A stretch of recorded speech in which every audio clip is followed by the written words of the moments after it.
그동안은 인천시 사회서비스원과 함께 많은 그 복지와 돌봄에 대한 얘기를 전해드렸는데요. 이번 주는 좀 색다르게 스포츠 복지에 대해서 여러분들께 설명을 해드리고 있습니다. 결국 스포츠 복지라는 것도 얘기를 쭉 듣다 보니까 우리가 건강하고 안전하게 노후를 보내는 일과 연관이 돼 있는 것 같은데요. 자, 그 얘기를 해주실 청운대학교 스포츠산업 전공 박형수 교수님과 함께 스포츠 복지 마지막 시간, 세대별 계층별 스포츠 복지에 대해서 마무리하는 시간 준비하도록 하겠습니다. 자, 안녕하세요. 안녕하세요. 네, 반갑습니다. 반갑습니다. 얘기를 듣다 보니까 굉장히 재미있게 저는 들었습니다. 이 예. 스포츠 복지라는 게 결국에는 이게 아주 큰 그 울타리로 보면 우리 모두를 위한 거구나 이런 생각이 들기도 하고요. 결국 그 스포츠 복지라고 하는 게 이제 지금 쭉 설명을 해주셨잖아요. 이제 언급만 하고 자세히 설명은 안 해주셨어요. 그 어떤 그 대상별 스포츠 복지에 대해서. 예. 그래서 오늘은 이제 마지막 시간으로 대상별 스포츠 복지에 대해서 이제 자세히 알아보는 시간이라고 말씀을 해주셨단 말이죠. 네. 그래서 오늘 이제 먼저 아동기 스포츠 복지 어떤 특성을 알고 접근을 해야 하는지, 아동 때부터 육아 때부터 우리가 스포츠 활동을 잘 시켜주면 아이들이 쑥쑥 잘 자라고 그럴 것 같아요. 제 생각에는. 그래서 필요하다. 저는 그렇게 생각이 드는데 전문가니까 좀 더 자세히 설명을 해주시죠. 예. 이제 두 번째 시간까지 계속 얘기가 스포츠 복지잖아요. 네. 스포츠 복지를 실행하는 몇 가지 중에는 소외계층이 있는데 네. 소외계층이라는 것은 스포츠를 본인이 이렇게 하고 싶어도 못하는 사람들을 얘기할 텐데 그게 이제 오늘 얘기할 아동이라든가 노인이라든가 다문화 뭐 이런 계층이겠죠. 네네. 아동은 뭐 알다시피 부모의 도움 없이는 스포츠를 접할 수가 없죠. 네네. 그래서 본인의 그런 신체 활동의 신체적 완성도를 갖추기 전까지 골격을 갖춘다든가 이런 뭐 성장을 할 때까지의 그 스포츠를 어떻게 접하고 어떻게 와서 스포츠 복지를 누릴 것인가를 할 때는 지금 말씀대로 첫 번째는 스포츠를 입문을 하는 게 가장 중요합니다. 그렇죠. 그래서 뭐 3살 때부터 8까지 간다고 처음에 운동을 한 친구는 다음에 계속 운동을 하잖아요. 네네. 그래서 어린이 요즘에 이제 영유아 같은 스포츠단이 많이 있죠. 네네. 뭐 YMCA의 어린이 스포츠단이 있듯이 네네. 그런 스포츠단에 들어가서 활동을 할 수도 있고요. 네. 또 영화 학교나 이런 데에서 보면 체육 수업이 있을 때 강사를 전문적인 사람이 파견을 한다든가 이래서 이제 스포츠를 즐길 수 있는 그렇게 해서 스포츠에 흥미를 느끼고 그 친구들이 그런 습관을 들여서 평생 건강하게 살아가는데 하나의 밑바탕이 되는 그것이 시작점이 아동기 스포츠 체험이라고 생각합니다. 자, 그러면 영유아 우리 아동기에는 어떤 스포츠를 해야 되는지를 첫 발을 디디는 게 참 중요할 것 같아요. 제 생각엔. 그렇습니다. 네네. 그들이 이제 과연 이 아이 그 영유아도 이렇게 어떤 실험이나 체크를 해보면 어떤 운동이 잘할 것 같다라는 게 다 나옵니까? 아이들도? 조기 선발이라는 목적이 이제 그런 거겠죠. 네. 어린 저기를 놓고 있을 때 어떤 친구는 굉장히 유연하고 뭐래서 체조를 잘할 것 같고 어떤 친구는 골격이 좋고 뭐 좋아서 뭐 투기 종목이 적합할 것 같고 또 민첩성이 좋고 뭐 좋아서 뭐 축구나 이런 것이 좋게 하는 이제 자기가 타고난 재질이 있을 겁니다. 네네. 그런 것도 다 초창 아동기에는 다 전문가들 눈에는 다 확실하게 보이겠네요. 예. 그 일례를 한번 말씀드릴까요? 네네. 수영의 박태환 선수가 우리나라 최초, 아시아 최초의 수영의 올림픽에 금메달 딴 선수인데 그 선수가 어렸을 때 천식을 알아서 천식은 그래도 수영장에 가면 습기가 많아서 수영장을 다녔다는 거죠. 근데 물에다 이렇게 했더니 엄청나게 잘하는 거예요. 그걸 본 노민상 감독이라는 사람이 발굴을 해서 수영 선수로 만들었는데 중학교 때 올림픽에 한국 대표가 되잖아요. 네네. 이제 그게 이제 어렸을 때의 천부적인 이런 네. 재능을 발견한 계기도 되고 그것을 시작점으로 평생 진짜 올림픽 금메달리스트로 살 수 있는 하나의 매개체가 된 거죠. 네. 그러니까 지금 소외된 우리 영유아들도 스포츠 복지를 누릴 때 전문가의 눈으로 보면 무엇을 잘할지가 보일 수도 있다. 그렇습니다. 네, 그래서 이제 엘리트 선수가 될 수도 있고 또 체력이나 또 성장 발육에 도움이 돼서 훌륭한 신체를 받을 수도 있고. 예, 골격을 갖출 네, 수도 네. 있고요. 아무튼 그 아동기나 이럴 때 굉장히 중요한 것 같습니다. 그렇습니다. 네, 아동기에 아무래도 그래서 선진국이 이제 스포츠도 선진국이잖아요. 네, 네. 그런 데는 우리 같이 뭐 예를 들어서 태권도 학원을 간다든가 유도장을 간다든가 축구 교실을 간다든가 네네. 종목으로 가는 게 아니고 네네. 스포츠 센터를 가서 거기서 여러 종목을 다 같이 하다가 거기서 재능이 있으면 너는 축구 교실을 하는 데로 가봐라, 너는 체조로 가봐라고 이렇게 추천을 하거든요. 네, 근데 네. 우리나라도 이제 그런 시스템이 있는 쪽에 이제 국민체육센터라든가 이런 시설이 많아지면 거기에 가서 하다 보면 재능이 발견돼서 네, 네. 이렇게 훌륭한 선수로 자랄 수가 있겠죠. 그렇겠네요. 그 앞으로는 지금 말씀하신 대로 그런 체육 시설이 많이 발달이 되고 하면 예. 태권도 학원 뭐 무슨 학원 예, 예. 전부 문을 닫아야 될 것 같습니다. 예, 아무래도 이제 특화는 되겠지만 예. 네, 네, 알겠습니다. 자, 그러면 아동기에는 어떤 부분을 중점에 두고 어떤 프로그램들을 진행해야 됩니까? 아동에는 아까 얘기대로 골격이 완성이 되지 않았기 때문에 네, 네. 유연성이라든가 이제 골격성을 갖추는데 네. 노력을 해야 됩니다. 그래서 수영을 한다든가 그다음에 뭐가 체조를 한다든가 그래서 스포츠의 기본 종목이 육상, 수영, 체조잖아요. 네, 네. 육상은 뛰고 달리지 않는 스포츠가 없으니까 기본이고 네. 수영은 물에서 자연스럽게 그 저항 없이 할 수 있으니까 체조는 구르고 뛰고 넘고 이런 것이 있어서 좋고 그래서 이 세 가지 종목을 위주로 네. 육상, 수영, 체조의 스포츠의 기본을 위주로 여러 가지 뭐 유아체육단이라든가 방과후 네. 교실이라든가 뭐 이렇게 스포츠 캠프 이런 데를 적극적으로 참가를 하면 그래서 본인의 그런 것을 뭐 취미도 찾을 수 있고 네, 네. 재능을 찾을 수가 있을 겁니다.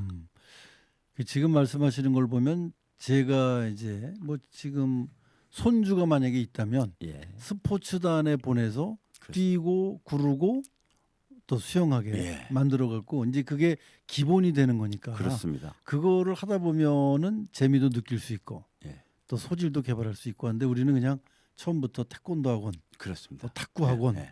뭐 요즘은 이제 축구도 학원을 보내더라고요. 축구 뭐 네, 축구도 센터로 학원을 보내고 뭐 다 그러던데 뭐 주짓수 학원도 보내고 합기도 예. 학원도 보내고 그러는데 그런 거보다는 아동기에는 기본적인 세 가지를 시키는 게 성장 발육에 도움이 된다. 그렇습니다. 네, 알겠습니다. 예. 앞으로 저는 그렇게 키우렵니다. 정확히 이해하셨습니다. 네, 네. 자, 그러면 이제 조금 자라서 이제 청소년기가 됩니다. 우리가 청소년기에는 정말 질풍노도의 시기라고 하는데 이때는 청소년들에게는 어떤 또 스포츠 복지를 위해서 주력을 해야 합니까? 청소년기는 알다시피 본인의 많은 것을 뭐 우리가 얘기하는 뭐 중이병 걸리고 네네. 사춘기가 오잖아요. 네네. 그럼 본인의 그런 것을 풀고 해결해야 되는데 네네. 그것을 어디다 하고 게임기 가지고 할 수는 없으니 네네. 스포츠를 들어와서 스포츠에서 막 땀 흘리면서 몸에 부딪히면서 이렇게 풀어나가라는 거죠. 그렇죠. 그러기 위해서 뭐 여러 가지 이제 구기 스포츠라든가 투기 종목, 복싱, 레슬링, 뭐 주짓수 같은 것도 그런 친구들이 지금 막 하고 싶거든요. 네. 그래서 이제 그렇게 하면은 그쪽에서 본인의 그런 사춘기도 잠재울 수가 있고 네. 본인이 앞으로 갈 때에 어렸을 때 유아 때 다졌던 스포츠를 계속 할 수 있는 계기가 되는 하나의 징검다리 시점이 청소년기입니다. 그 청소년기에는 이제 어려서는 누구든지 다 스포츠 센터 보내더라고요. 예. 아이 쪽에는 아기 쪽에는 다 보내는데 이제 뭐 중학교 들어가고 그러면 공부해야 된다고 스포츠하고는 아주 일절 다물쌓게 만드는데 사실 그러면서 아이들이 더 스트레스를 받을지도 모르겠어요. 예. 그러니까 차라리 그럴 때는 제 생각에는 지금같이 땀 흘리고 예. 몸 많이 쓰고 그래서 요즘 그 스포츠 클라이밍인가 그게 이 청소년들 사이에서 굉장히 또 그 화제의 스포츠가 되는 것 같습니다. 네. 땀 많이 흘릴 수 있잖아요. 그러고 이제 본인만의 문제점을 찾으면 올라가면서 해결하러 도전 의식이 성취가 네네. 되잖아요. 네네. 그래서 스포츠 클라이밍을 많이 하는 이유가 그렇습니다. 네, 청소년에게는 스포츠 클라이밍을 좀 제가 추천을 해주고 예. 싶고요. 자, 우리 이제 장애인 여러분들에게도 또 스포츠 복지가 굉장히 필요할 것 같은데, 뭐 장애 분류나 이런 것에 따라서 조금씩 이 스포츠 복지나 운동의 선택권이 좀 다르겠죠. 그렇죠. 네네. 뭐 잘 알다시피 세계 보건기구에서 장애 분류를 세 가지로 하잖아요. 네네. 어디가 신체 일종이 감소된 거 제한된 손상 장애가 네. 첫 번째고 일상생활을 영위할 때 좀 능력이 떨어지는 능력 장애. 능력 장애. 예. 그다음에 사회로부터 이렇게 독립하기를 원하고 거기를 좀 피하는 사회적 불안 증상. 네네. 이렇게 세 가지에 따라서 이제 대하는 스포츠도 달라지고 스포츠 종목도 달라지겠죠. 그래서 네네. 이 친구들이 뭐 손상장애나 이런 것은 어디 팔이 한쪽이 없고 약간 저기니까 다른 것은 똑같이 할 수가 있잖아요. 네네. 그래서 이제 이런 친구들 같은 경우는 그 종목에 맞는 이제 뭐 탁구라든가 이런 것은 한쪽 팔이 없어도 한쪽 팔로 치니까요. 네. 이렇게 할 수 있는 이제 그런 스포츠로 돌아가면 될 거고요. 네네. 능력 장애 같은 경우는 무슨 뭐 팀 스포츠 종목으로 하기는 서로 교감이 안 되니까 네네. 뭐 보치아라든가 뭐 이런 특수 종목으로 이제 돌아갈 수가 있겠고 네네. 사회적 불안한 친구들은 끌어내서 이제 스포츠를 하면 네. 거기서 소리 지르면서 느끼면서 자기가 한 일체감 동료와 일치된다는 그런 게 있어서 상당히 좋아합니다. 끌어내서 운동을 하면. 그래서 스포츠를 함으로써 이 친구들이 갇혀 있는 잘 나오지 않으려는 이런 장애우들의 특성을 스포츠로 끌어내서 재미를 느끼면 건강하게 이 친구들도 스포츠 복지를 누리면서 일상생활을 영위할 수 있지 않을까 싶습니다. 네. 자, 그렇게 얘기를 하다 보니까 이제 뭐 이제 노인에 대한 얘기를 이제 해야 될 시기인데 사실은 이게 고령화가 되면서 노인하고 이 중장년 그 사이에 이 젊은 노인들이 많습니다 요즘은. 예. 그 중장년이라고 우리 그렇죠. 흔히 얘기를 하는데 중장년들에게도 또 맞는 스포츠가 있겠죠. 이제 노인 스포츠로 따지면 노인의 연령은 어떻게 보느냐가 다르잖아요. 네네. 알다시피 우리 사회는 만 60으로 봐서 정년을 시키니까 그때부터 네네. 노인이냐. 또 나라에서 혜택을 주는 만 65세 이상을 우리 노인으로 보냐. 또 대한 노인이나 이런 데서는 아니다 이제는 70 이상을 노인으로 봐야 된다고 하잖아요. 네네.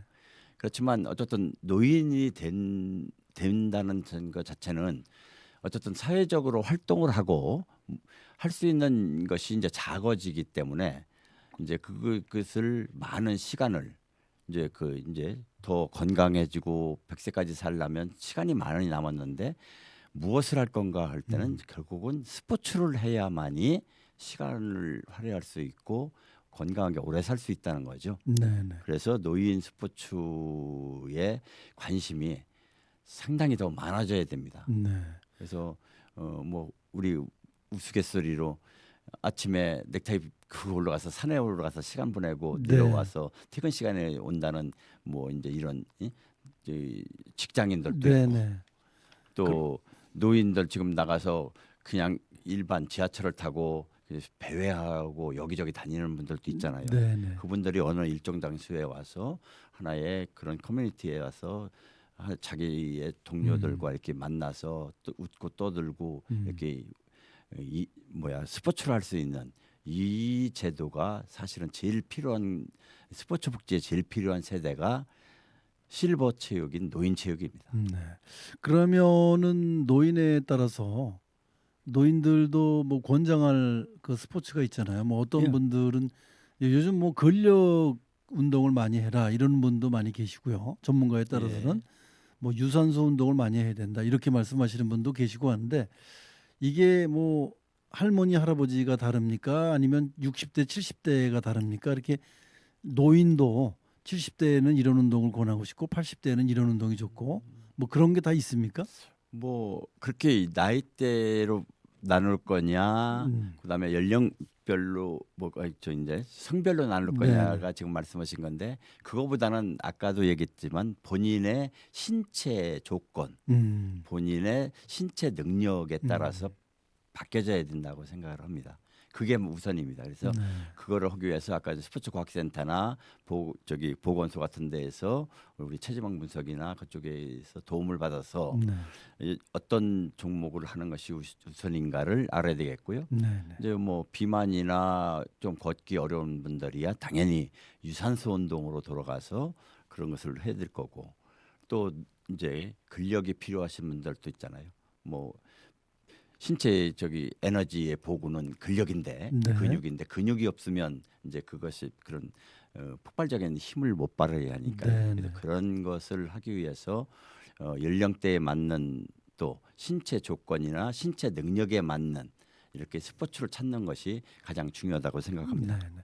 그래 일률편적으로 뭐 연세가 들면 다 근력 운동을 해야 된다 이렇게 TV나 이런 데서 많이 예. 말씀들을 하시기 때문에 네. 우리 그 듣고 계신 우리 시니어들은 그냥 나이 들면 근력 운동 해야 된다 하고 무작정 또 하게 될까 봐 예. 제가 그런 걸 한번 여쭤봤습니다. 그렇습니다. 그러니까 무조건 시니어들이 근력 운동이 좋다고 그래서 근력 운동이 꼭 필요한 건 아니고 본인의 체력이 어떤지를 체크한 다음에 해봐야 된다. 그래. 그게 제일 좋은 것 같습니다. 예, 실용적이고 아무래도 네네. 효과적이겠죠. 요즘 뭐 일본에서는 슬로우 조깅이라는 게 유행을 한다고 하더라고요. 네. 걷기와 뛰기의 중간 형태로 앞꿈치부터 닿고 거의 그 빠른 듯하게 걷는 예. 이런 걸 슬로우 조깅이라고 예, 예. 요즘에 저번에 그 TV에서 제가 본 적이 있거든요. 예, 예. 이제 그게 근육도 발달시키고 심폐기능도 증가시키고 해서 연령이 있는 노인에게는 아주 적당한 운동이다. 그래서 요즘 주변에 보니까 또 그렇게 또 뛰는 분이 많이 늘어나고 있습니다. 네. 그 그런 이제 거와 또 우리나라에서 유행하는 뭐 이렇게 맨발 걷기 네네. 운동도 이제 그런 겁니다. 맨발 걷기도 상당히 효과가 예. 좋습니까? 그 뒤꿈치부터 앞꿈치로 이렇게 하고 네. 또 말초신경인 저기 밑바닥 발바닥서부터 네네. 이것이 올라오면서 위에까지의 활동 생산을 혈액순환을 원활하게 하고요. 네네. 그래서 뭐 지자체별로 황토길 걷기, 맨발 걷기 이런 것이 이제 코스가 이제 네네. 그냥 무작정 일반 도로를 걸으면 다칠 위험이 있고 위험하잖아요. 네네. 파상풍도 있을 수 있고 그래서 꼭 정해진 이렇게 맨발 걷기장이라든가 황토길 걷기가 잘 조성된 데에서 하면은 그런 스노우조깅과 같은 효과를 거둘 수 있을 겁니다. 네, 알겠습니다. 근데 그 맨발 걷기 하는 장소에 보면 주의사항이 꼭 있거든요. 예, 신발 신고 걷지 말고 그럼요.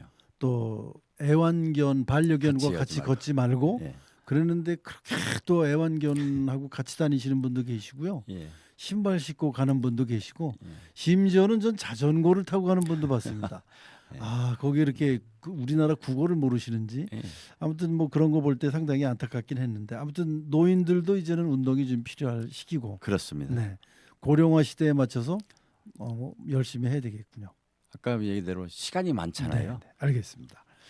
자, 이제 마지막으로 이제 우리 사회가 이제 외면할 수 없는 바로 이제 어떨 수 없는 그 사회 현상 중에 하나인데 다문화 가정을 위한 스포츠 프로그램 굉장히 필요하거든요. 이제 우리나라도 이제 굉장히 많은 나라 여러분들이 들어와서 살고 계시잖아요. 그렇죠. 네네.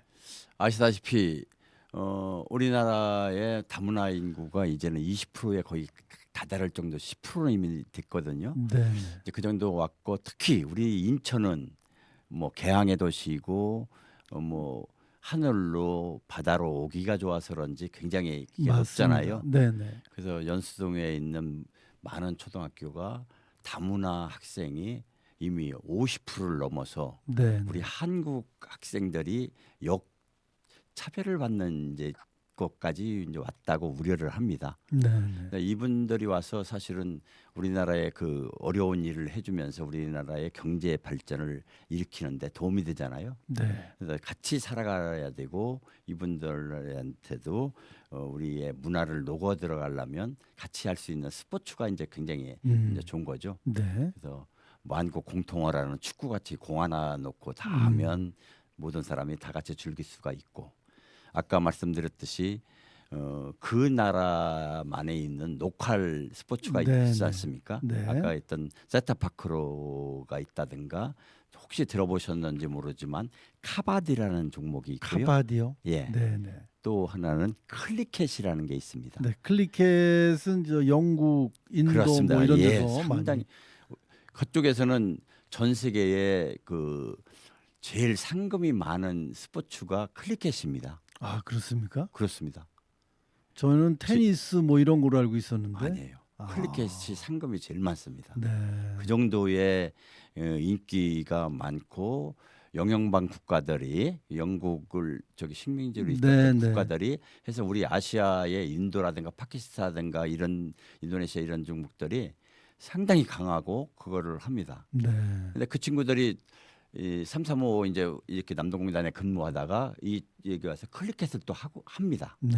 자기들끼리. 네. 그걸 보면서 아 이게 이제 결국은 다문화 세대에 같이 살면서 저 친구들도 이제 스포츠를 같이 해야 될 시기가 왔다라는 네. 생각이 들어가는 것도 이 다문화 스포츠의 복지입니다. 네. 네.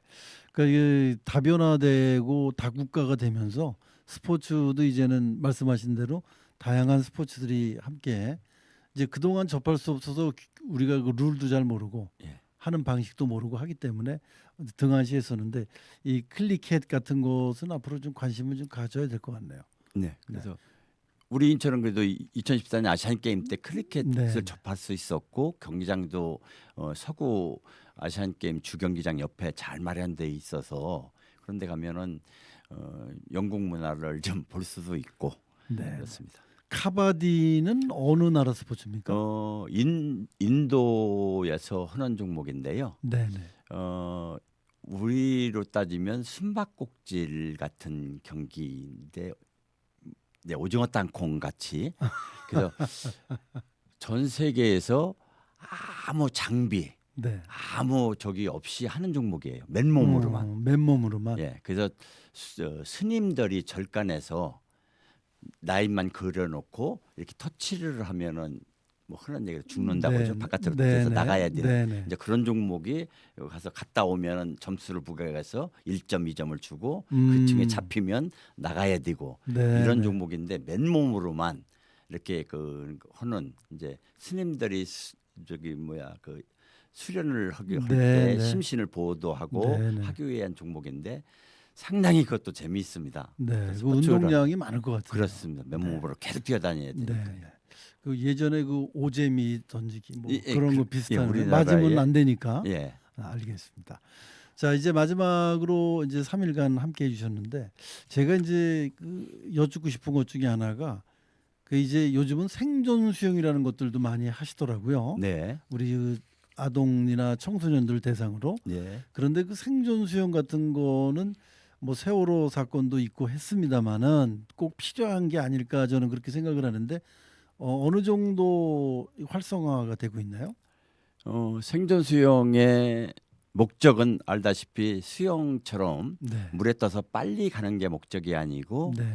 내가 물에 빠졌을 때 유인구 구조를 해올 때까지의 10여 분을 견디면 구조해 올 거 아니에요. 네. 그때까지 생존해 있는 방법이 생존 수영이거든요. 그렇습니까?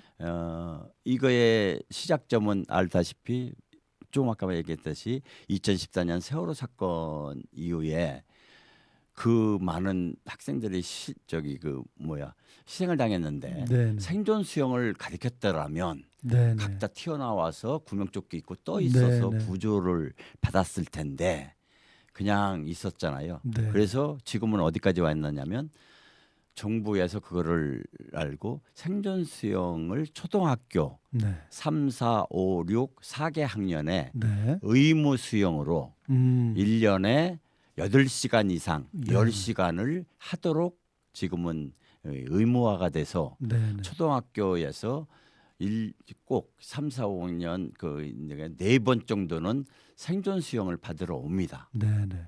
거기까지의 그 단계까지 왔습니다. 네. 많이 활성화가 된 거네요. 그렇습니다. 예산도 지원해주고 네네. 이제는 저기를 하는 전문적으로 그 교육을 가리키는 단체도 있고요. 네. 그러니까 아까 말씀대로 구조해 올 때까지에 내가 어떻게 해서 생존을 네네. 했느냐의 관건을 지금 배우고 있는 중이라고 생각하시면 될 겁니다. 네. 자, 우리 그 박형수 교수님과 함께 3일간 스포츠 복지에 대해서 이제 얘기를 나눴거든요. 이제 오늘 마지막 날입니다. 네. 마지막으로 마무리 겸해서 하시고 싶은 얘기 있으면 한 말씀 마침표 찍어주시고 마치도록 하겠습니다. 네. 지금까지 얘기했던 스포츠라든가 스포츠 복지, 네. 그다음에 대상별로 이렇게 하는 거, 마지막에 다뤘던 생존 수영까지가 우리 스포츠가 체육이 인간의 사는 데에 하나의 매개차 역할로 그냥 네. 하나의 소스적인 역할을 했는데 네. 이제는 이것이 주 역할을 해서 건강하게 오래 또 즐거운 여가 시간을 보내는데 이제 또 안전하게 살아가는데 네네. 도움이 되는 이제 그런 시대가 왔다고 생각합니다. 네네. 그러니까 21세기 우리가 3만 불, 6만 불 시대가 가면 네네. 결국 더 안전하게 더 오래 건강하게 사는 것이 인간의 목표일 거고 네네. 그거를 하려면 결국 지금까지 얘기했던 스포츠가 와야 될 것이고 스포츠 복지가 거기에 앞장서야 될 거라고 생각이 들어서 3일간에 거쳐서 스포츠 복지를 피력하면서 이것이 하나의 이것을 듣는 네네. 지자체장이나 정치인들이나 체육인들이 앞장서서 이 스포츠 복지를 꼭 실행을 하는 그런 시점이 됐으면 하는 바람을 크게 가져봅니다. 네, 고맙습니다. 3일간 좋은 얘기 많이 해주셨는데 앞으로 꼭 실현이 되길 바라면서 지금까지 박형수 교수와 얘기를 나눠봤습니다. 고맙습니다. 감사합니다.